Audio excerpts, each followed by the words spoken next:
हम जा रहे हैं मुंबई। आज ईद का दिन है। मैं मेरी मम्मी के घर जा रही हूँ। चलिए चलते हैं।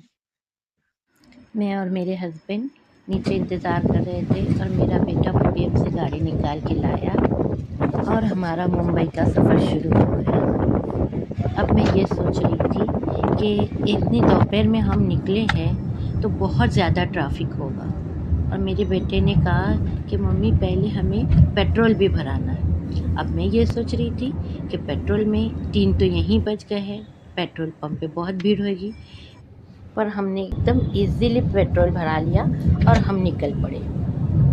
गाड़ी में बैठते ही हमारी ये ईद की जर्नी शुरू हो गई। बहुत अच्छा मौसम भी था, ज़्यादा धूप भी नहीं थी, माशाल्लाह से मौसम भी अच्छा था और जगह जगह ईद की रौनक नज़र आ रही थी। लोग इधर उधर माशाल्लाह से अपनों से मिलने के लिए यहाँ वहाँ जा रहे थे। कोई स्कूटर पे हस्बैंड एंड वाइफ बच्चा लेके जा रहे थे, तो कोई लड़का लड़की ईद की खुशी में घूम रहे थे। माशाल्लाह बहुत अच्छा मौसम भी था और बहुत अच्छा माहौल भी था।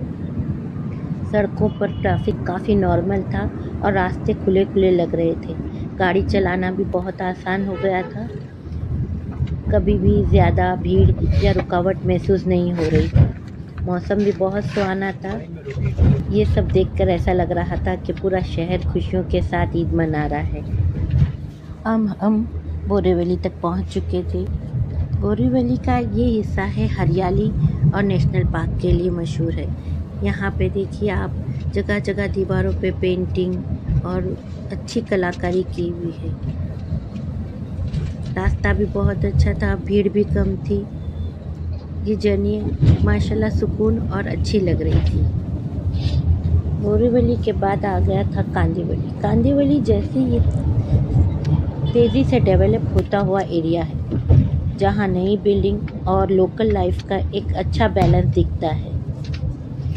ये सफ़र एक जर्नी नहीं था, बल्कि मुंबई की रफ्तार, उसकी खूबसूरती और उसके एहसास को करीब से महसूस करने का था। अब यहाँ देखिए बहुत सारे बड़े बड़े हब भी बन गए हैं, जो ऑफिसों की लाइन से, ये पूरी ज़्यादातर ये हाईवे ऑफिसों की लाइन से है। इधर रेजिडेंशियल एरिया कम और ऑफिस हब ज़्यादा है। अब इधर ये जो है मेट्रो लाइन है, रास्ते में मुंबई की मेट्रो लाइन साफ नज़र आ रही थी, जो शहर की बदलती तस्वीर को दिखाती है। ऊपर चलती हुई मेट्रो और नीचे भागती गाड़ियाँ। ये सीन मुंबई की स्पीड और मॉडर्न लाइफ का परफेक्ट उदाहरण है। नई मेट्रो लाइन से ट्रैफिक को कम करने में काफ़ी मदद की है।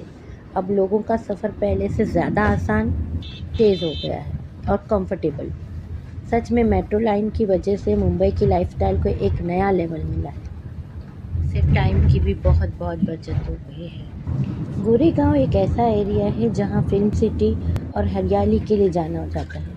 यहाँ शहर और प्रकृति का खूबसूरत मेल देखने को मिलता है। इस पूरे रास्ते में ट्रैफिक अपनी जगह था, लेकिन मुंबई की एनर्जी अपनी जगह। आज ईद का दिन था और ऐसा लग रहा था हम तो खुश है ही है। हमें तो जो भी नज़र आ रहा था, ऐसा लग रहा था वो भी आज ईद के दिन बहुत खुश है। पहले बोला जाता था कि लोकल ट्रेन मुंबई सिटी की जान है। अब लोगों को मेट्रो ट्रेन पसंद आने लगी है। मुंबई एक ऐसा शहर है जहां हर जात, हर धर्म के लोग एक साथ मिलकर रहते हैं। यहाँ की खासियत ये है कि अलग अलग लोग मिलकर एक परिवार जैसा माहौल बना लेते हैं।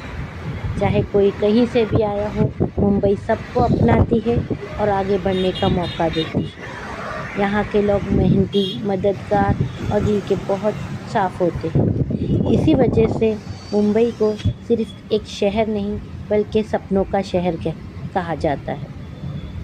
अब हम पहुँच गए थे एयरपोर्ट रोड। एयरपोर्ट के पास की सड़कों की स्पीड, लाइट्स और मूवमेंट एक अलग ही वाइब देती है। यहाँ पर लोग, जब भी हम यहाँ से गुज़रते हैं, हमें 1 या 2 प्लेन तो या लैंड होते हुए या टेक ऑफ होते हुए दिखता ही है। लेकिन इस वक्त हालात ऐसे हैं, कोई एक प्लेन भी हमें नज़र नहीं आया, न लैंड करता हुआ, न टेक ऑफ करता हुआ। अब मुझे लग रही थी भूख। मैंने मेरे बेटे से पूछा कि अब हम कब कब तक वहाँ पहुँचेंगे।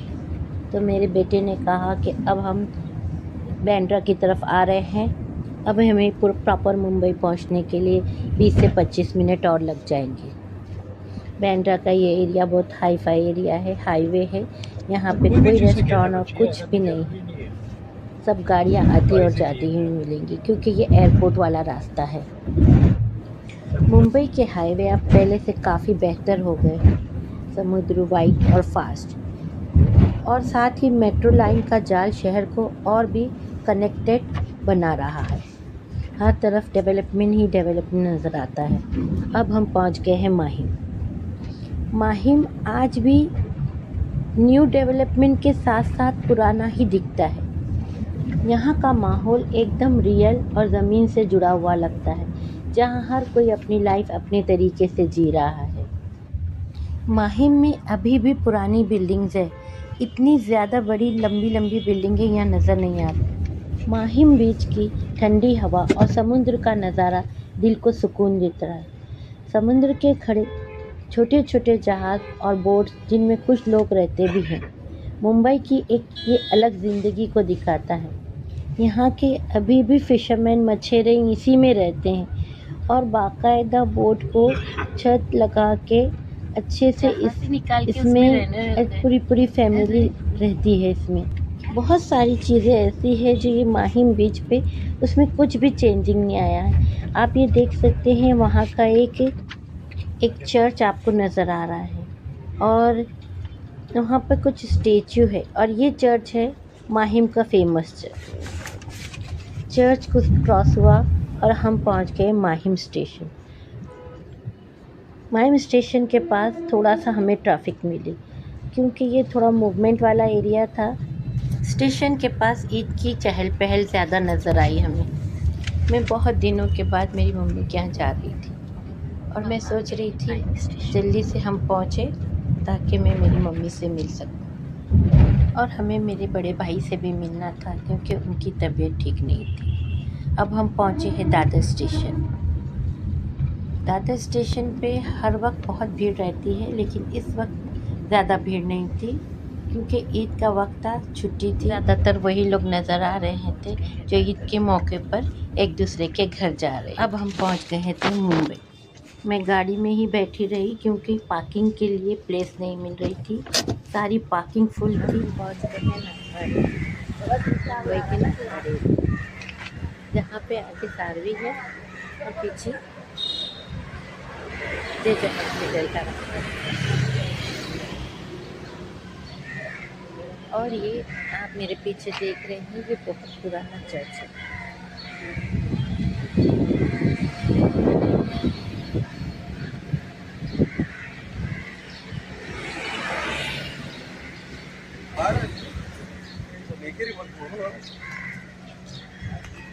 पार्किंग के लिए बहुत टेंशन हो रहा है, साइकिल पार्क नहीं हो रही, जगह बहुत कम है, तो दूसरा कहीं पार्किंग भी नहीं है।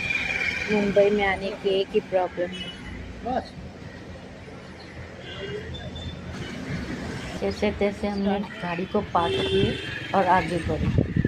अब हम जा रहे हैं नागपुर की फेमस रेस्टोरेंट सारवी, और सही रहे कि सारवी की चाय पिए बगैर आगे नहीं बढ़े। देखो सबसे पहले अंदर घुस गए हैं, देखते हैं ये देखो सारवी की बहुत पुरानी फ़ोटोज़ है, अंग्रेज़ों के ज़माने की है ये सारवी होटल।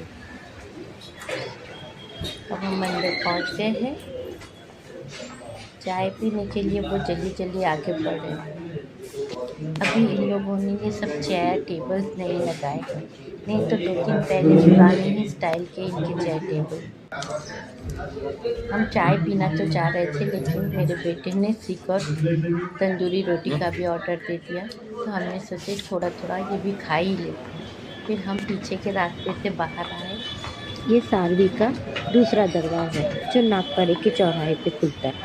उम्मीद है आपको हमारी ये जर्नी पसंद आई होगी और आपने भी हमारे साथ इस सफ़र को महसूस किया होगा। हमारा ये सफ़र बहुत ही खूबसूरत और यादगार रहा। अगर आपको वीडियो अच्छी लगी है तो प्लीज़ हमारे चैनल को लाइक करें, शेयर करें, सब्सक्राइब ज़रूर करें आपको आपके सपोर्ट ही हमें आगे और अच्छे वीडियोस बनाने की प्रेरणा देता है।